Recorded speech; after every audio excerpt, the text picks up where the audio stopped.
నర్సంపేట నియోజకవర్గంలోని ఓ మండల పరిధిలోని మైనర్ బాలిక తీవ్రమైన కడుపు నొప్పితో నర్సంపేటలోని ఓ ప్రైవేట్ ఆసుపత్రిలో వైద్యుడిని సంప్రదించింది. ఆ వైద్యుడి సూచన మేరకు వరంగల్ రోడ్లోని స్కానింగ్ సెంటర్కు వెళ్లి స్కానింగ్ తీసుకోగా గర్భిణిగా నిర్ధారణ చేశారు. దీంతో విస్తుపోయిన కుటుంబ సభ్యులు ఆ రిపోర్ట్ను సంబంధిత వైద్యునికి చూపించడంతో వైద్యుడు కూడా ఆశ్చర్యానికి గురై వరంగల్కు రిఫర్ చేశారు. ఇక వరంగల్లో వైద్యులు బాలిక గర్భాశయంలో చిన్న టిష్యూ ఉందని గుర్తించి ఆపరేషన్ చేసి ఆ టిష్యూను తొలగించారు. అనంతరం ఆ రిపోర్ట్ను తీసుకుని నర్సంపేటలో స్కానింగ్ సెంటర్కు వచ్చి మైనర్ బాలికను గర్భవతిగా నిర్ధారణ చేసినటువంటి డాక్టర్ను ఇక బాలిక కుటుంబ సభ్యులు చితకబాదారు.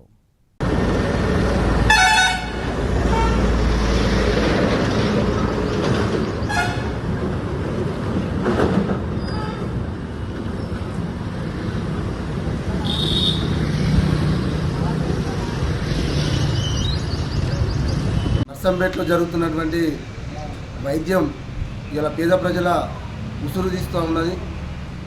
మాకు సంబంధించినటువంటి రిలేషన్స్, మా గ్రామానికి సంబంధించినటువంటి వారు వాళ్ళ ఆరోగ్యరీత్యా ఒక టెస్ట్కి వేద స్కానింగ్ సెంటర్ వరంగల్ రోడ్లో ఉన్నటువంటి దాన్ని సంప్రదించడం జరిగింది.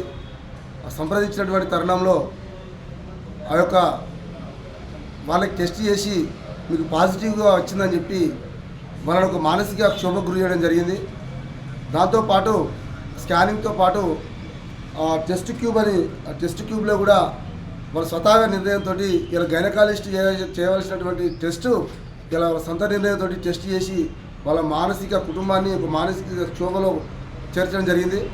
దానికి ఈ విషయాన్ని మేము తెలుసుకొని ప్రశ్నించడానికి ఆ వేద స్కానింగ్ సెంటర్కి పోయినటువంటి తరుణంలో ఆ యొక్క రావిరాల సతీష్ అనే డాక్టర్తో మాట్లాడుతూ ఉంటే వాళ్ళ యొక్క వైఫ్ అయినటువంటి సింధూరి మేడం వచ్చి ఉద్దేశపూర్వకంగానో ఎట్లా కానీ మొత్తం మీద మా మీద దాడి చేయడం జరిగింది.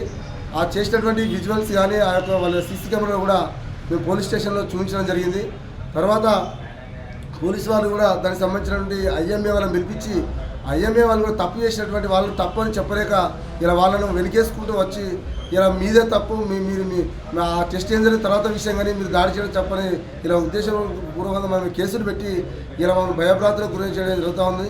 దీనికి తక్షణమే పోలీసు వారు చర్యలు చేపట్టి ఆ యొక్క వేద స్కానింగ్ సెంటర్ను తక్షణమే మూసివేయాలని డిమాండ్ చేస్తూ ఉన్నాము.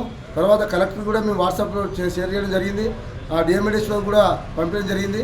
మళ్ళీ మేము మా యొక్క వాళ్ళ యొక్క బాధితురాలతో డిఎంఎడిఎస్ సంప్రదిస్తాం. తప్పకుండా ఆ యొక్క వేద స్కానింగ్ సెంటర్ మూసివేసేదాకా మా యొక్క పోరాటం సాగుతూనే ఉంటుంది.